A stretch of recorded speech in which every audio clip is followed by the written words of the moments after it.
The end of 2021 is almost here, but there are still some movies that I saw and have not yet reviewed, so let's get right to some more quick reviews.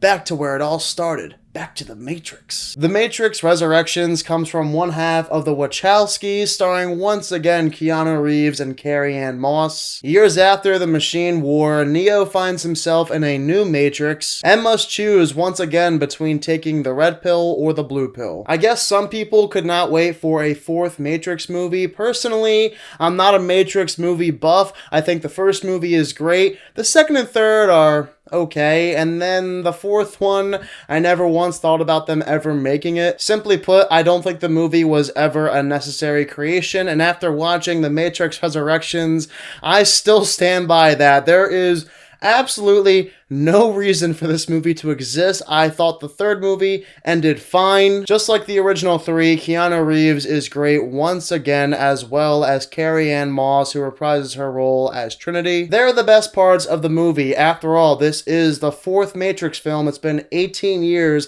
since The Matrix Revolutions. I also thought the final 15 to 20 minutes was decent, and some of the action sequences were acceptable. Along with a few new additions, everyone in the movie is good. They're all serviceable. There's not a bad performance, and the visual effects are updated. This movie is a cleaner look at The Matrix compared to the original three, but my god, is this movie jam-packed with exposition. The first 40 to 50 minutes, you're back inside The Matrix, you have to piece it all together. After that, it's mostly exposition. They spend the rest of the movie trying to explain everything that has happened between Revolutions and this movie. It is some of the most boring storytelling I have seen all year. There's definitely not enough action. The story isn't much to write home about. I'll even say this movie invalidates the original trilogy. There are things in this movie that should not exist, and yet they do, because I guess if they didn't in this movie, then there wouldn't be a fourth Matrix film. I could even call a big portion of The Matrix Resurrections a carbon copy of the original movie. And I haven't even gotten to how this movie is extremely convoluted. It sucks how Lawrence Fishburne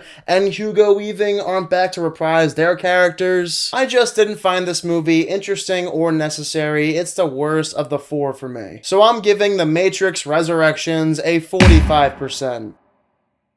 The King's Man is once again brought to you by director Matthew Vaughn. This time it's a prequel and stars Ralph Fiennes. Around the time of World War I, the Oxford family formed the Kingsman Agency in order to prevent the ultimate destruction of England. This is one of the few 2021 movies that received negative reviews, and I completely disagree. I'm not sure why this movie got such bad ratings. I guess people hated the Golden Circle so much that they went into this movie expecting to hate it, and that's all they could think about while watching this one. But thinking this movie is as bad as a low 40% on the Rotten Tomatoes scale is absolutely insane. The way I see it, critics just gave this movie a bad review for the sake of giving it a bad review. There's no other reason.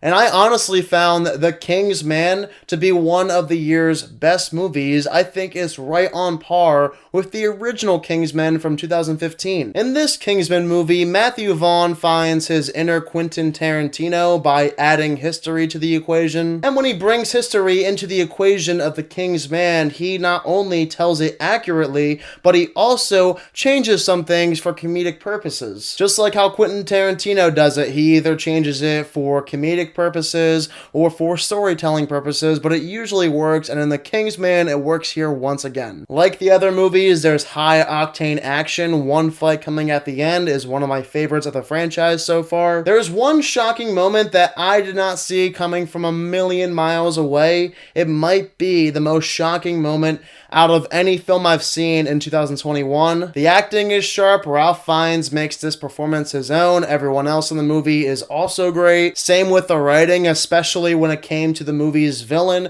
Now, when you have a twist villain in films, the villain typically doesn't catch anyone off guard. But in this movie, I thought it was so smart how they chose to reveal this villain and who it ultimately ended up being. Same as the other movies too, the style is back again, and it sets up a potential sequel that I am very interested to see.